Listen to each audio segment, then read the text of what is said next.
Welcome to Inside Politics with Kevin Klein, beyond the headlines, beyond the spin. Straight facts, sharp analysis, and common sense conversation you won't hear anywhere else. Let's get started. Welcome to another edition of Inside Politics. I'm Kevin Klein, joined by two of my colleagues from the Winnipeg Sun, Jeff Currier and Royce Coop. Royce is also a professor of political sciences at the University of Manitoba. Gentlemen, thank you for joining me. Here we are recording on August 1st, the day of the tariffs. 35% tariffs are now in place. And I know, Royce, you've been a big fan of how Carney has handled the tariffs. So I thought we'd start with you. Well, there's been no progress. He was elected on the basis of being the adult in the room, the person that had the experience, that had the credentials, that had the history to handle Donald Trump, and to get us through this. And we haven't got that. Canadians must have a sticker shock right now after this election result. The most interesting thing is in the last week, Mark Carney announced that Canada would recognize Palestine as a sovereign state, and Donald Trump responded to that by saying, "Well, it's going to make it much harder to get a deal on this." And so, on one hand, I think Canada, we're a sovereign nation. We can make those sorts of decisions. We should be able to make those kinds of decisions on our own. On the other, did the government not know that this was going to provoke the Americans? Did they not know that this was going to be seen as antagonistic? It's very concerning. The priority should be right now getting Canadians through this challenging time with the United States, not going off on these new kind of foreign policy adventures as the Prime Minister has done. It's a very concerning time right now, and I'm far from confident that we're going to get out of this in good shape. Yeah, I'm forced to agree with Royce on this one, that the Middle East situation is the hottest of any political potato anywhere in the globe. Extremely complicated situation, and we could fill libraries with conversations about that situation. But I think Royce's point is a good one, that the focus ought to be on getting a deal done with Donald Trump, because this was the election promise. He has overpromised and underdelivered so far. And yes, he could be the adult in the room, but in fairness to him, it does take two adults to strike a proper deal. And if there's only one adult in the room, it makes it tough. But again, he did overpromise and he has underdelivered so far. Yeah, I would agree wholeheartedly. And he put out a letter, saying that we still have some of the lowest tariffs in the world, that the United States has on us because of the Mexico, U.S., Canada trade deal and such. But I mean, that's political spin, in my opinion, right? You're just trying to spin the fact that you haven't been able to sit down and get a deal done. He has called the president, apparently, but he hasn't taken the time to go down there. And I think it's serious enough that he should be saying, look, I'm going to come down and we're going to sit at a table, whether or not you can make that work with Donald, but you should at least try. And the Palestinian thing, yeah, the first thing I thought to me was that you're rewarding terrorists, Hamas in some way, and I think we need to focus on our own backyard right now, because Jeff, you're absolutely right. It is a situation that you could talk about, and there's so much going on there, and that it would hours and hours and days and weeks. So I think it was kind of the wrong decision for Carney. But do you think, I was looking at some of the stats on inflation, and we know now that some of the inflation that we are suffering at grocery stores is because Carney has retaliatory tariffs. And the U.S. is saying only Canada and China put on retaliatory tariffs. Is it time for him to back off on those retaliatory tariffs, not only for the sake of the negotiation, but to start saving Canadians money again? Well, the tariffs bring in cash to the national coffers, as you've pointed out in the past, Kevin, that the American government is reaping the rewards of these tariffs. But the consumer always suffers. The consumer always winds up paying a higher price for goods if tariffs are in place. And so, how long do we go before we blink, I guess, is the question. Yeah, if it's punishing Canadians, then it should go. I mean, it seems to me that this is a negotiating tactic, but if it's hurting us, in addition to what the Americans have imposed, I think they should go, and it would probably help in terms of the negotiations. We kind of got ourselves into a situation which people were whipping Canadians up into a kind of nationalist frenzy after these tariffs were announced. Like, oh, we got to fight back. We got to put our elbows up. I would have preferred a much, much more down to earth, sensible approach and not such an emotional approach, because as it was pointed out, Canada and China are the only countries, and we're not getting a good outcome out of this. In fact, it's worse for Canadians than it otherwise would be. Right, but it is difficult to take a down to earth, sensible approach with a man who is neither down to earth nor sensible nor honest. Yeah, but this is a Canadian issue. How we respond to this. The whole world almost is dealing with this issue with Donald Trump right now. How we respond to it is our decision. We can decide this on our own. And at the time, I'm very uncomfortable with those kinds of you wake up one day and all of a sudden everyone agrees on everything. The kind of nationalist uprising that we had in that period.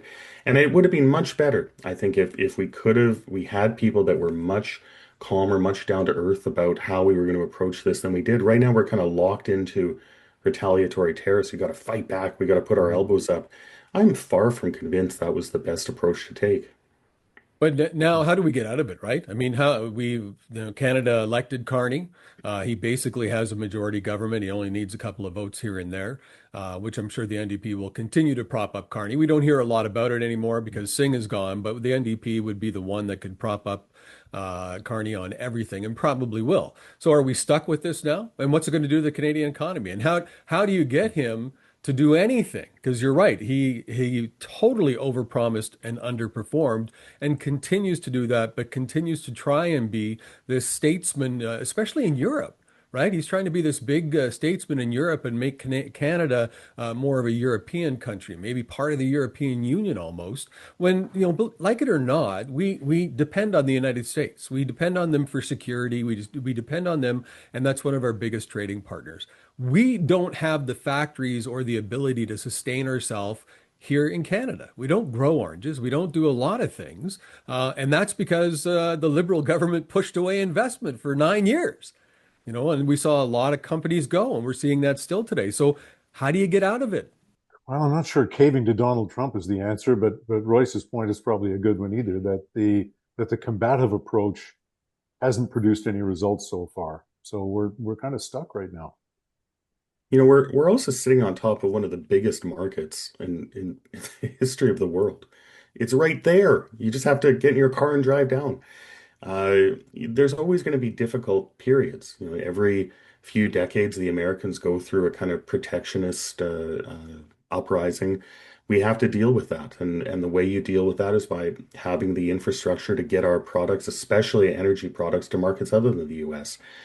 But just inevitably, Providence gave us this. We're sitting right beside the United States. We should be making the most of it and thinking things are going to get better and planning for that in the long term. This kind of antagonism is in the long term. I don't think it's going to get us anywhere. Yeah, I can see that really hurting us. I want to talk a little bit now about the columns each of you have in this weekend's Winnipeg Sun. We'll start with you, Royce. You have some issues with the justice system. Great column. Oh wow! Well, thank you, Kevin. Yeah. So this it seems nowadays we get a new court ruling once every couple of weeks that is kind of dumbfounding. Can't believe that it happened. We've had two in the last few weeks. The one that's really concerning to me is related to young offenders and whether or not judges can impose adult sentences on young offenders in Canada. We've seen situations for a very long time in which judges have done precisely that. In situations where it's in the public interest, we need to protect society. This is such an egregious case that this young offender should be sentenced as an adult to a harsher sentence. The Supreme Court just last week passed down a ruling clarifying when and how judges can do that. And it's going to make it very hard for them to do that, next to impossible. Judges will have to demonstrate that people have the kind of mental capacity of an adult. If you want to sentence them as an adult, you have to demonstrate that young people have the mental capacity as an adult. How do you demonstrate that? Yeah. And you can't do it just because a crime is particularly egregious or difficult. And the problem, of course, is that we have a real crime problem in this province, and a big part of it is youth crime. Youth crime increased. You know, in that Winnipeg Police Service statistical report, it increased by 5% in 1 year. And when you read the newspaper, you know, some of the worst examples of violent crime, of assaults, just random assaults committed by youth. We have a problem, and we need to deal with it. It's not good enough to kind of bury our heads in the sand on this issue. And the reality is that this Supreme Court ruling is going to make things even more difficult to deal with it moving forward. It's going to tie the hands of judges and politicians to deal with this. Always said about the Supreme Court, there's so much knowledge and so little wisdom to go with it. I think we're getting lighter and lighter on crime. And when you have the highest court in the country, basically standing up for that, yeah, I agree. It's a problem. The other thing I have a problem with is a gentleman in Toronto, it was, that threatened to kill, bomb synagogues all throughout Toronto and kill as many Jews as possible. His words got 60 days at home. 60 days at home. That's what he got. And you have the Crown. And I know that trucker protest is a big deal, but you got the Crown in Ottawa asking that the two involved in the protest with the truckers asking for 7 years. And a guy who threatened terrorism in our country gets a 60-day home arrest or whatever they call it. 60 days. What is wrong with the justice system in Canada? Yeah, they missed big time. I mean, if you're asking us to explain that thought process, you're probably talking to the wrong room. But it's difficult to comprehend how we can't take a threat like that more seriously. I mean, that has to be taken far more seriously. Yeah, I think most Canadians will look at those sorts of inconsistencies and it'll be alienating from them. They'll be alienated from these institutions. Yeah, the problem with the youth justice, the idea is that, you know, when you're young, you have kind of less moral culpability for the things you do. You're young and stupid, and so it doesn't make sense to send someone to jail forever. I get it. But you know, the reality is that we have a real problem with youth crime when you've got 13-year-olds with rap sheets that are like longer than, you know, vast majority of adult criminals. You've got people walking around with machetes attacking other people. You know, there's a problem. We need to deal with it. And increasingly politicians are going to, you know, need to address this. There's going to be demands for them to deal with this. And my sense of the room is judges are just disconnected from the reality of Canadians and from the demands that are increasingly going to be on politicians. We want to live in a safe society. We want to walk down the street without fearing crime. And politicians should have a right to address those kinds of concerns without, you know, judges interfering in this way. But politicians are afraid. I've been one. I've been in those rooms. They're afraid. I mean, I've been in the rooms where, and now we're hearing it again, where politicians want 16-year-olds to vote because they, you know, why? Because they think they can manipulate them more. They think they can buy them off better. How can you sit there and say that you can't try a youth as an adult if they commit a serious crime, but at 16 they're eligible to vote? So, I know people that are 50 that shouldn't be allowed to vote. They wouldn't meet the standards that the Supreme Court put in place for the criminal action. So, I mean, I don't understand. Like, this is our politicians. We're not putting in strategic thinking people anymore. We're not putting in people that are looking out for the best interest. We're putting in activists. That's what it seems to me. Manitoba, activist. The Liberal government federally seems to be activist. Yeah, and I think we have to get sort of the broader question is, okay, why do we incarcerate people? And the first and foremost, and Royce kind of alluded to this, is protection of the public. It's public safety. That's the number one responsibility of our legal and judicial and police system. That's number one, protection of the public and public safety. Number two is punishment. And yes, there is value in punishment. And number three is rehabilitation.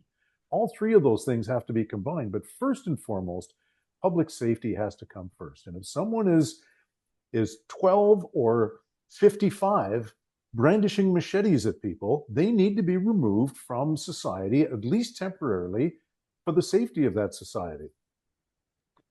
It's Yeah. interesting. When I was the chair of the Winnipeg Police, I remember talking to many of the staff, and one high-ranking official, I won't say who it is, said that he's tired of people saying you can't arrest your way out of crime.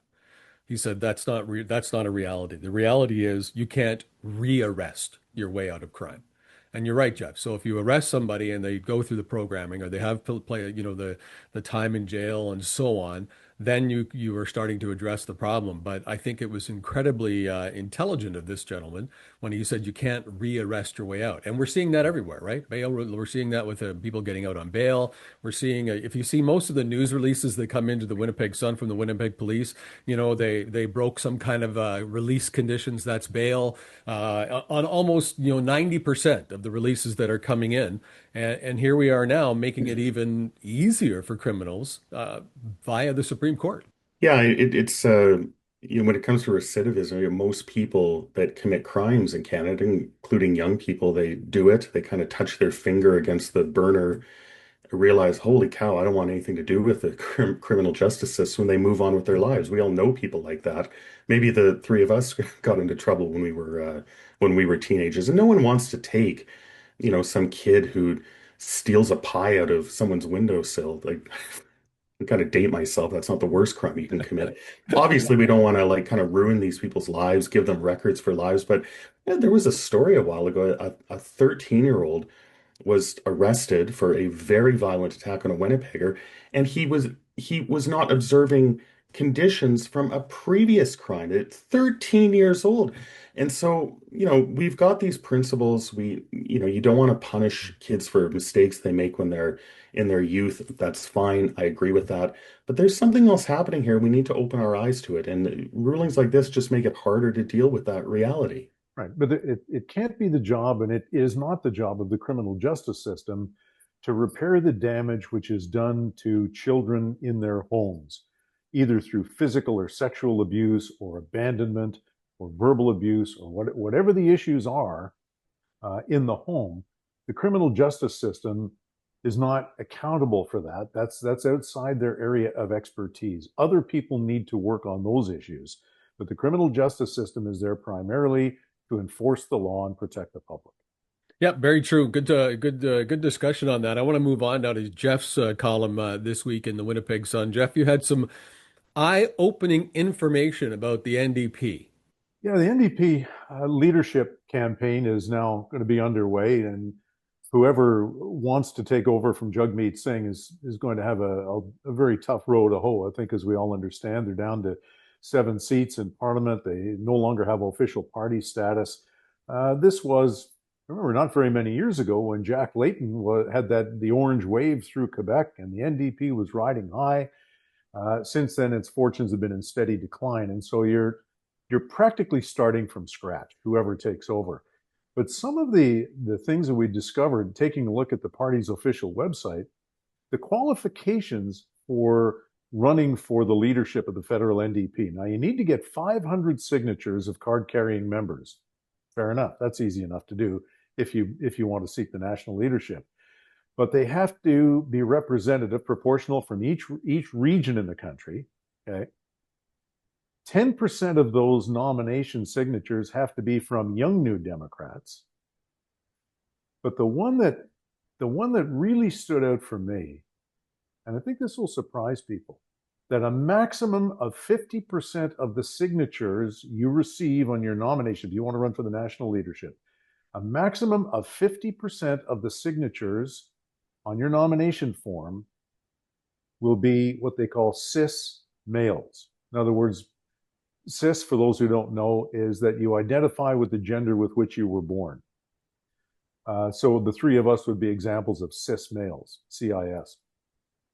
You can't have any more than half of your signatures from cis males.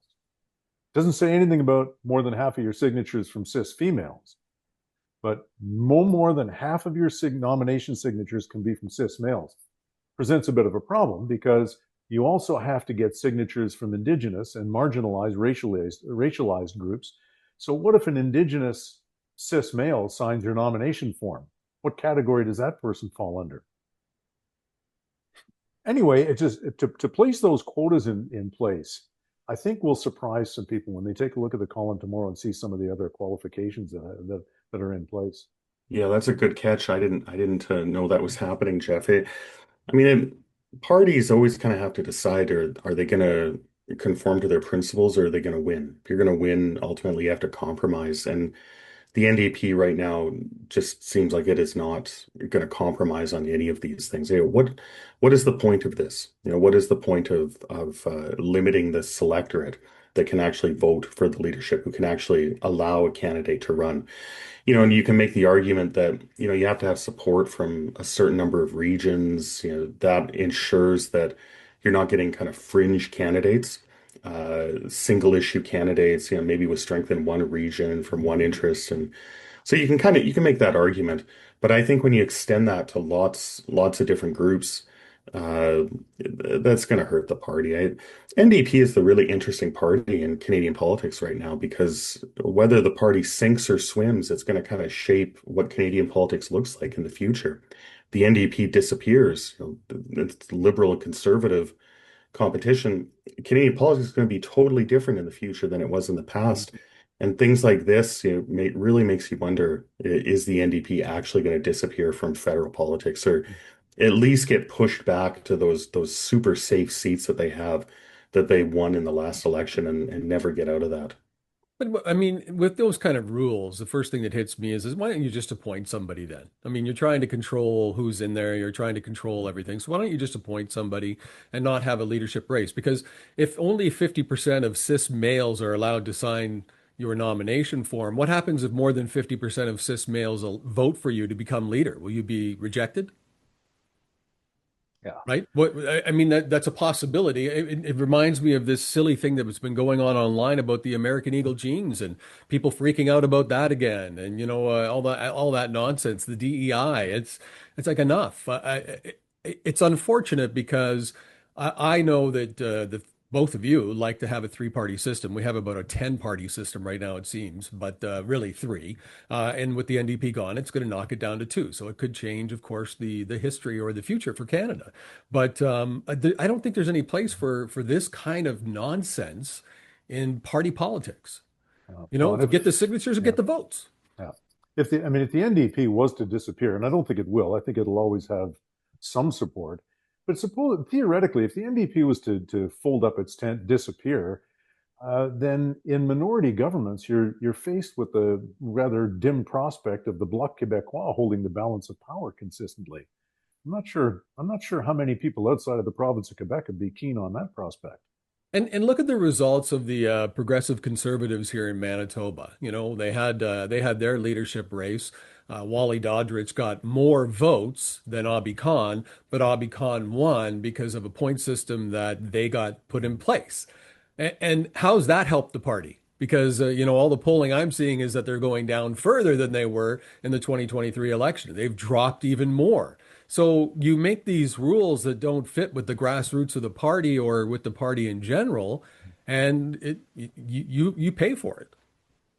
Yeah, that's an interesting comparison because the PC leadership race, it was designed to ensure that candidates, you couldn't just win on the basis of a few crushing popularity in a few seats in one region. You had to kind of spread out your popularity, and that's ultimately what allowed Khan to win. The NDP system, the way that Jeff describes it, it's the same thing, just on steroids, including like tons of different groups. And one question I have is that this party. It's not even an official party in Parliament. It's in rough shape. They have no money. They're going to go bankrupt potentially. Who wants to be leader of this party? Wouldn't you want to make it easier for people to run to be the leader? Wouldn't you want an incentive? Instead, they're creating rules that'll make it harder. There's more hoops to jump through to actually become the leader of this party. It really makes you wonder who they're going to get in the role. Well, the NDP initially, or we always thought traditionally, this was the party of the left. This was the party of socialism, or if you want, soft socialism, the party of Tommy Douglas, the party of Medicare, the party of wealth redistribution, all that sort of thing. But it has, like so many organizations that have failed over the years, including many levels of government, it has strayed outside its core competency and its initial core message, and has kind of lost its way. And we see that. I think we saw that with the Manitoba Progressive Conservatives, as you guys have both pointed out, that they strayed somehow away from who they are, their core identity, and that happens with political parties sometimes. And it happens with with non-government organizations as well. That sometimes a minority will start to steer the agenda, and the next thing you know, down the road, people have forgotten what the initial purpose of the organization was. And I think the NDP needs to rethink itself and get back to being what it was, what it intends to be, which is a party that represents working people, the party of the left. But all of those principles upon which the NDP was founded, and which it's managed to survive for all these decades. They seem to be straying away from that. It's a great point. The NDP under Singh's leadership, they kind of strayed from traditional support among workers, working class Canadians, and they spent more time focused on kind of what we call post-materialists, people who live in cities that are concerned with different kinds of social issues.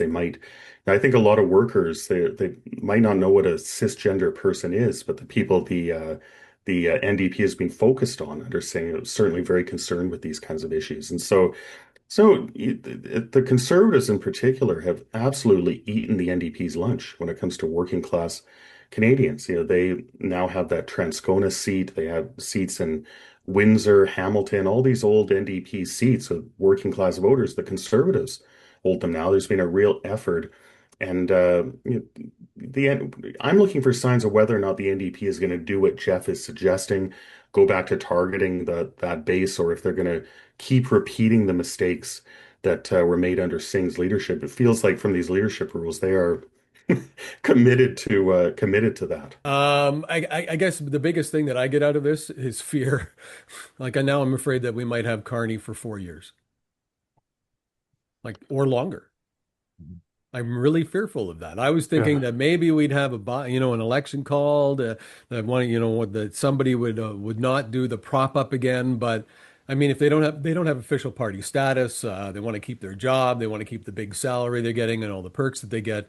Why would they try to bring down the government?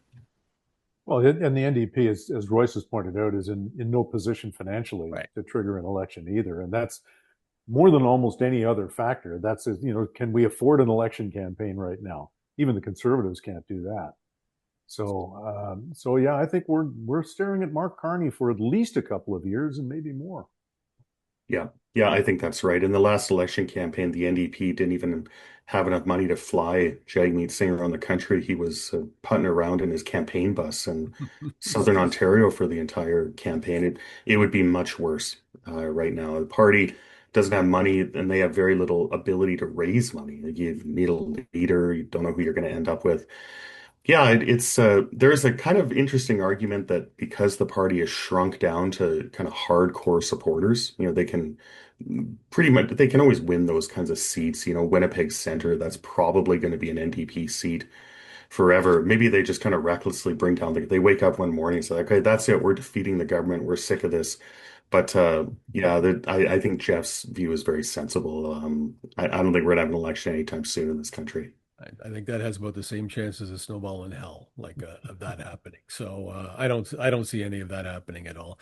But we will have to stay tuned, see what happens. Now I want to remind everybody that we recorded this on Friday, August 1st. Tariffs has gone up to 35%, but hey, it's Trump. Who knows? Come Saturday or Sunday, it could be entirely different. So don't hold us to those numbers. Gentlemen, good conversations. Both of you had excellent columns in the Winnipeg Sun. We appreciate that. Make sure you get to the Winnipeg Sun and read the columns, and as well like and share this video and follow us on YouTube. Have a great weekend. Thanks for watching Inside Politics with Kevin Klein. Please like and subscribe to this channel and visit thewinnipegsun.com for more.